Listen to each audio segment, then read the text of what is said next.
Hello and welcome to the Maharashtra Brief on NDTV's YouTube platform, where we bring you the top stories from Mumbai and Maharashtra which may not have made it to national television, but if you follow the news from Mumbai and Maharashtra, these are stories that should matter to you. Now on the show tonight, we are looking at, of course, the Maharashtra Assembly session, the winter session of the Maharashtra Assembly that gets off to a stormy start in Nagpur, the winter capital of the state. Also on the show, a focus now on actor Dharmendra's properties and inheritance after his demise. And finally, teachers' protests continue even as the government cracks the whip. That's all we have on the show tonight, but let's now take a look at the top headlines. The winter session of the Maharashtra Assembly gets off to a stormy start. An aggressive opposition takes on the government in Nagpur, the winter capital of the state. Renewed focus on actor Dharmendra's properties and a debate on inheritance as the actor has died, and of course what happens to his properties is the big question. And finally, the last headline on the show is, of course, the teachers' protests that are ongoing in Maharashtra. Now the teachers have planned further protests in Nagpur as well, as the winter session gets underway there after the government cracks the whip. Let's move on to our top story. And the winter session of the Maharashtra Assembly got off to a stormy start on Monday, with, of course, the opposition taking an aggressive stance. Now, this winter session of the Maharashtra Assembly is also one of the shortest winter sessions, and this particular session is taking place at a time when there is a heated political atmosphere due to the ongoing campaign for the local body elections in the state. The opposition is aggressive, the government is bent and firm on its stance and what it plans to do and how it plans to defend its policies. This is going to be an interesting session. My colleague Abhishek Avasthi reports on this winter session and what all is taking place. Maharashtra Assembly's winter session began in Nagpur today. Deputy Chief Minister Ajit Pawar, who is also the Finance Minister of Maharashtra, presented and tabled the supplementary demand of over 75,000 crores in the Legislative Assembly, mostly for the relief package and to run the welfare schemes in the state. This was heavily criticized by the opposition as the state is already facing financial difficulties. What we understand from the sources is that, to overcome financial difficulties, Ajit Pawar, the Finance Minister, the Deputy Chief Minister of Maharashtra, has planned a weekly meeting of Finance Ministry with those departments who are generating revenue, and there will be a specific target given to these departments, especially Revenue Department, Excise Department, GST Department and Cooperation Department. Target will be given to generate revenue, and a follow-up on a weekly basis will be taken to tackle financial difficulties. On the other side, it was the session which began from today. The winter session didn't had a leader of opposition in both the houses.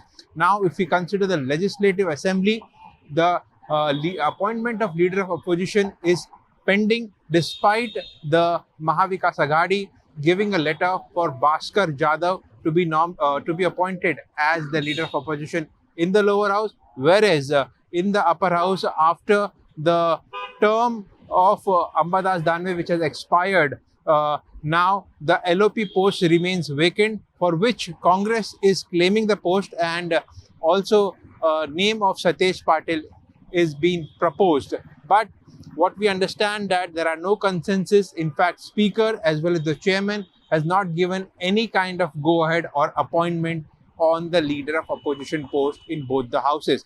On the other side, there was a big claim being made today by Aditya Thackeray, where he said that around 22 MLAs of Eknath Shinde camp, it was an indirect dig claim that was made against Eknath Shinde's Shiv Sena, where Aditya said that 22 MLAs will be shortly or in due course of time switching to BJP, and there is an increasing closeness towards the Chief Minister. These claims were dismissed by the Chief Minister Devendra Fadnavis, and Fadnavis clearly said that there is no substance to it. In fact, why will we take MLAs from our alliance partner?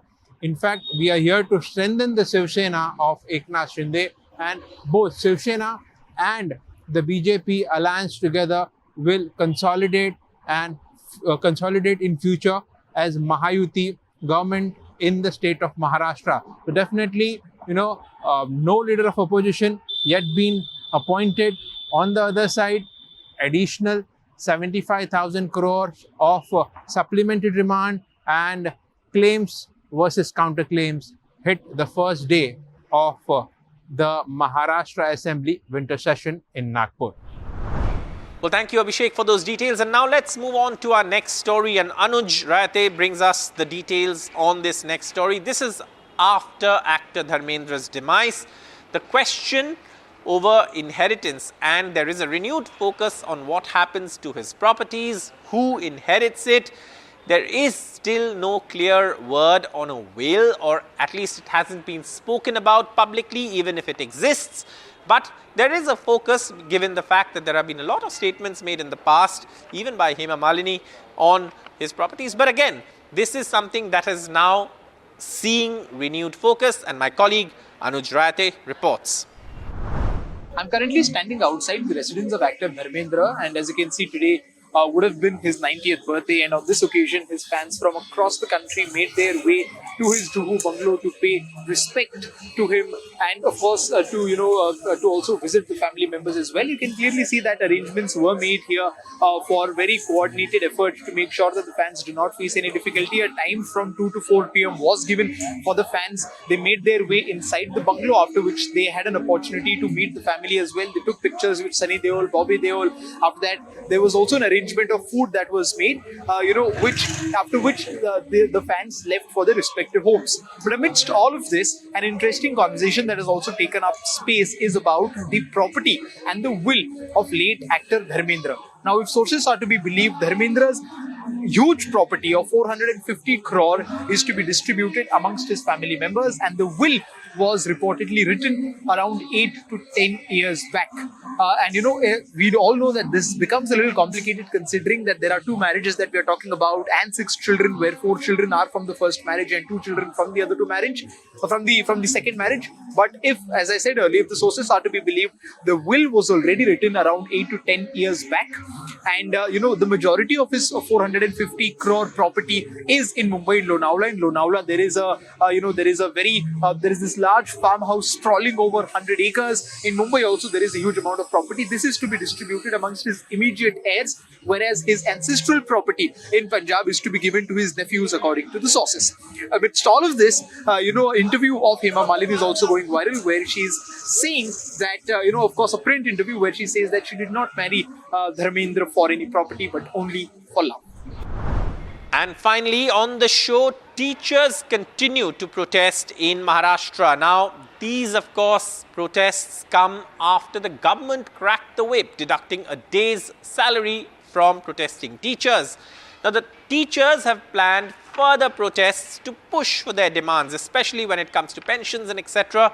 And this, even as the government cracks the whip, they are planning protests in Nagpur during the ongoing winter session. My colleague Abhishek Avasthi has more.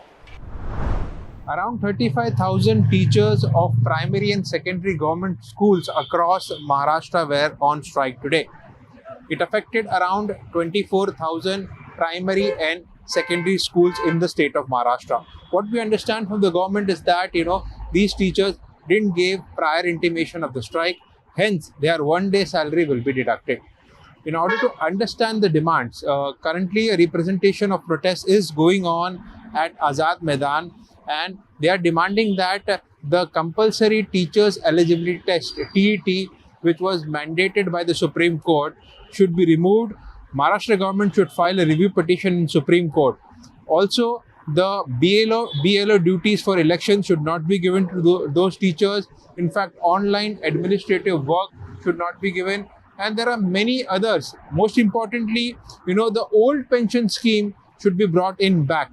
And many other demands are there. And now, tomorrow, that is 9th of December, and on 12th of December, the teachers will be protesting in Nagpur, where the winter assembly session of Maharashtra Assembly is currently going on, and will be what we understand that there might be a resolution to this entire protest and the problem that has been faced by these 35,000 government teachers in the state of Maharashtra. That's all we have on the show tonight. Thank you so much for watching. If you need to know what's happening in Mumbai and Maharashtra, and if you want to know everything that you may have missed, then this is what you should be tuning into, the Maharashtra Brief on NDTV's YouTube platform. Thank you so much for watching. We'll be back with another episode tomorrow. Thanks so much for watching.